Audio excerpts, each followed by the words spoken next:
법신 비상분 제26부터 말씀드리겠습니다. 졸저 금강경 강화로 246페이지에 모양다리만으로도 참 부처님을 짐작해 알 수 있지 않을까, 이런 제목이 붙었습니다. 이건 누누이 말씀드린 바와 같이 세친보살의 20질 단혹설, 미혹을 끊어나가는 27단계의 의문을 설정해 놓고 금강경을 그렇게 보고 풀어나가는 얘기였습니다. 그러니까 그쪽으로 본다면은 참부처님, 법신이 되겠습니다. 법신은 상으로 볼 수 없다는 얘기를 누누이 했죠. 법신은, 부처님은 겉모양으로 볼 수 없다는 얘기를 이 저우의 열이 실견분에서부터 얘기 시작해가지고 여법 수지분에서도 그런 얘기를 했고, 또 이색 이상분에서도 얘기를 했고, 또 무법 가득분에서도 얘기를 하고, 또 지금 얘기를 합니다. 그러니까 여러 번 그렇게 모양으로서 부처님을 볼 수 없다는 얘기를 듣고 모양은 끝내 부처님의 모양은 볼 수 없는 것 아닌가, 이렇게 이제 이 단념을 하게 됩니다. 그래서 그런 생각을 해서는 안 되죠.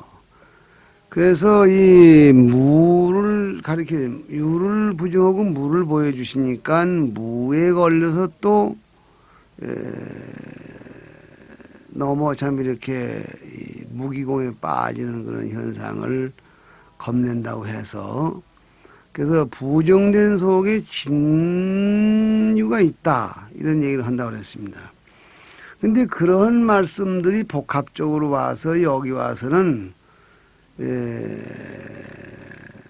다시 이제 이렇게 이 새로운 방향의 논리가 생기는 것이죠. 다르면 법신의 세계를 얘기함에 있어서 부처님은 겉모양으로 볼 수는 없다. 그러나 다른 어떤 비슷한 겉모양을 통해서 비지, 견줄비 알지, 견주할 수 있을 것이다 해서 엉뚱한 생각이죠. 엉뚱한 닭 대신 꽁이라고, 꽁고기를 먹으면서 닭고기 맛을 상상하고 이해할 수 있지 않겠나. 고향 사진을 놓고 고향의 정서를 달래볼 수 있지 않겠나. 뭐 그런 등등입니다. 그러니까 아주 부정도 아니고 또 이 현실의 집착도 아니고, 그런 아리송한 집착을 여기서 냅니다. 이것이 이제 세친보살이 본 얘기고, 무착보살은 이 부분을 역시 부처님의 깨달으신 마음 세계의 한 영역을 얘기했다고 해서, 이거를 이 법신의, 부처님의 깨달으신 세계의 위라고 했습니다. 위라는 뭐냐? 위험이자 거동의자를 불려서 위라고 그랬는데, 써서 위라고 그랬는데, 위란 말은 행주좌와 어묵동정, 이 8가지를 말합니다. 그런데 이제 여기에 개송에서 이제 겉모양으로서 열애를 보거나, 또 뭐라고 그랬습니까? 목소리로서 열애를 구한다면, 그래서 모양과 음성, 이거를 가지고 이제 이 행주자와 어묵동정을 다 포함한 위다, 그렇게 보신 겁니다. 그래서 이 부처님의 거룩하신 위의 몸가짐, 이렇게 이제 했습니다. 맥락을 이 32분도 그러한 것을 따른 것 같아요. 그래서 법신 비상분이다 그랬습니다. 법신은 상이 아니다. 법신은 상에 있지 않다. 즉 겉모양에 있지 않다. 그래서 무착과 세친의 얘기를 다 수용한 것 같습니다. 겉모양을 어떤 겉모양을 가지고서 속에 있는 열애를 두드려 알 수 있지 않겠나 하는 동생 세친의 얘기와 또 부처님의 참모습은 표현된 언어에 있지 않고 그 언어 속에 내재한 저우에서 말했던 이 평등한 법과 같은 그러한 이 법신의 정체를 알아야 할 것이다. 저 이상정면에서 마치 햇빛과 같다고 그랬고, 또 무등무설분에서 이 평등한 법에 성현이 있어서 무위법 위에 차별이 생겼다는 그 법신짜리는 상으로 따질 수가 없다. 이래서 상으로서 열애를 볼 수 없다는 얘기를 다시 한번 했다는 거죠. 다시 말하면 법신의 정체, 진정한 법신의 사후의 모습을 보여주기 위해서 이 겉모양과 부처님의 실체를 다시 한번 얘기했다 이겁니다. 본문을 한번 보시면서 얘기를 하면 좀 이해가 낫겠죠.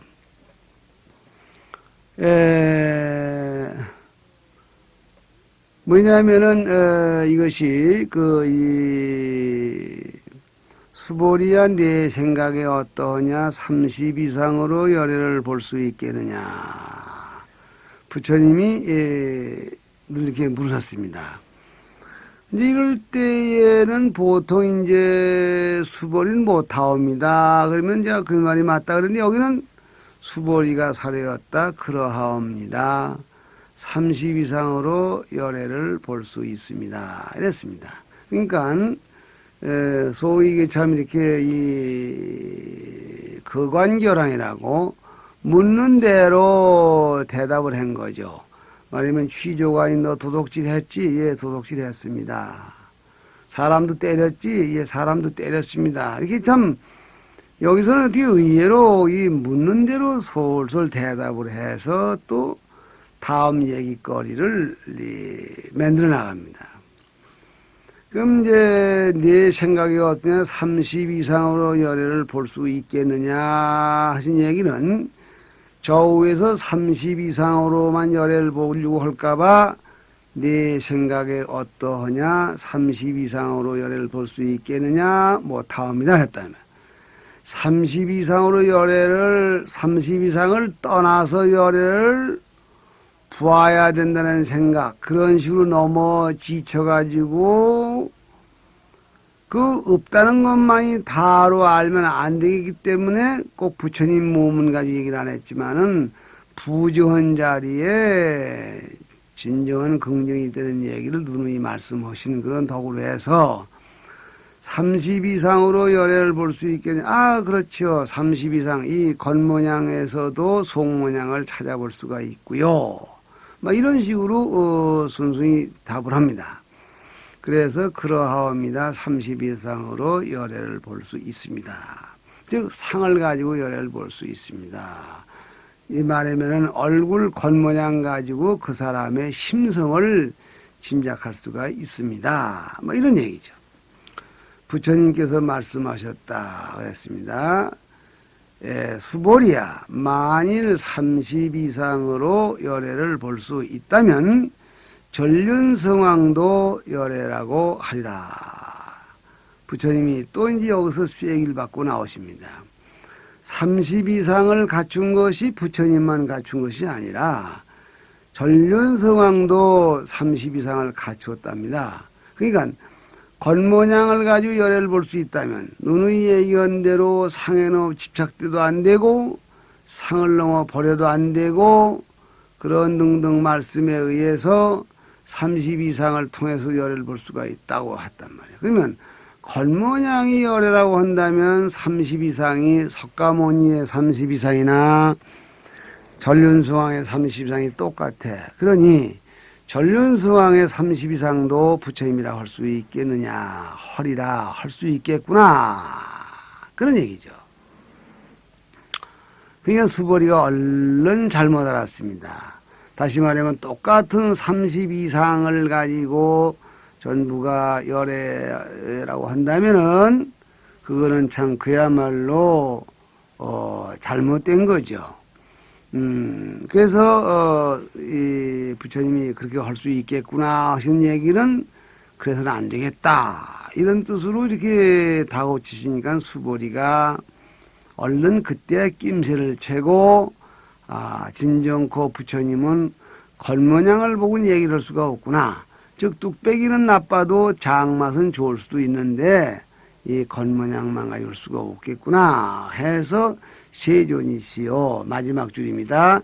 제가 부처님의 말씀하시는 뜻을 알기로는 30 이상으로는 열애를 보지 못하겠나이다. 진작 그럴 일이지.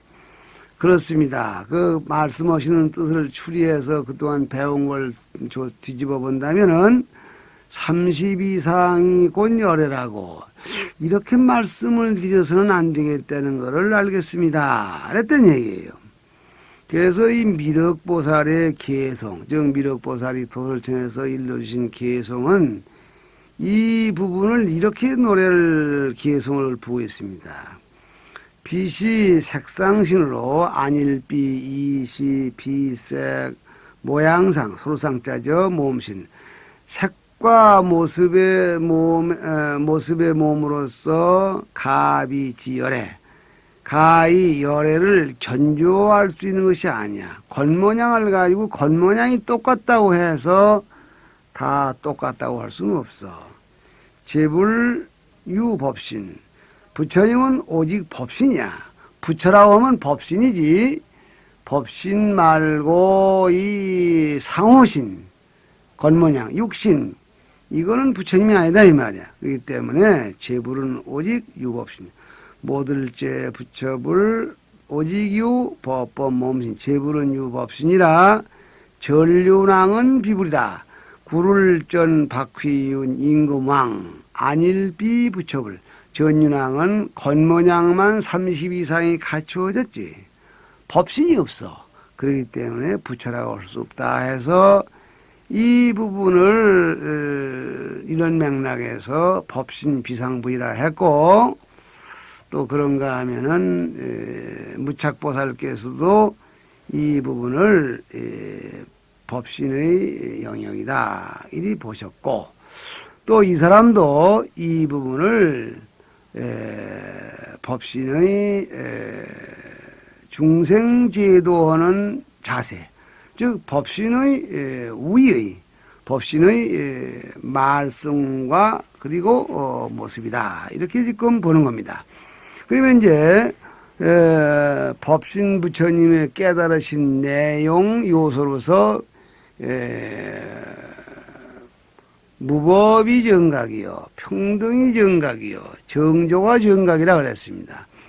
여기 와서 또 이 법신 부처님이 하시는 일, 위의, 앉고 눕고 동작하는 모습이 어떻든 거 하는 걸 얘기하는데 견문으로는 미치지 못하는 자리다. 우리 중생들의 견문으로 미치지 못하는 그런 자리인데 뭐라고 얘기를 하셨느냐. 248페이지 둘째 줄. 그때 세존께서 개성으로 말씀하셨다. 즉 법신의 세계가 우리들이 그 짐작으로 추측으로 부정된 자리에 대긍정이 있다고 하니까 그거가 그거인가 보다 이렇게 추측으로 알아서는 안 됩니다. 그래서 겉모양에서 부처를 보거나 목소리로서 부처를 구한다면 이 사람은 삿된 도를 행하는 일이라 끝끝내 열애를 보지 못하리라 그랬습니다. 한문으로 된 개성에는 247페이지 개성 끝부분에 본문 끝부분에 이시세존이 이설 개헌하사대 야기 색견나 이 음성구와 만일에 색으로서 나를 보거나 음성으로서 나를 구하면 시인 행사도 이 사람은 사도를 행하는지라 불응견열에 열애를 보지 못한다. 이렇게 말씀을 한 겁니다. 다시 말하면은 전륜성왕이라는 겉모습을 내놓으시고 겉모양이 똑같다고 해서 전륜성왕을 붙여라고 하겠느냐. 얼굴이 자기 할아버지하고 똑같다고 해서 뻔히 똑같은 사람인 줄 얼굴만 같을 뿐이지 진짜 할아버지가 아니라는 알면서 누가 그분 보고 진짜 아버지 또는 할아버지라고 말하겠느냐 그 말이에요. 그건 모르는 사람은 쏟겠죠. 근데 여기는 우리가 이렇게 그 짐짓으로 견뎌서 법신을 볼 수는 없다. 왜 무엇을 견뎌서 알 수가 없느냐? 법신의 정체입니다. 즉 법신의 위의 언어, 모양과 목소리, 모양과 목소리를 묶어서 행주자와 어목동정이라고 그랬습니다. 모양은 생긴 모습이요. 또 목소리는 그분의 말과 동작과 설법입니다. 그래서 구체적으로는 법신 부처님이 어떻게 무엇으로 중생을 제도하시는가 그런 얘기죠. 말 없는 침묵으로서 정묵으로서 모양을 보이시고 침묵으로서 말씀을 하셔서 중생을 제도하는데 그걸 모르면 안 된다 그런 얘기입니다.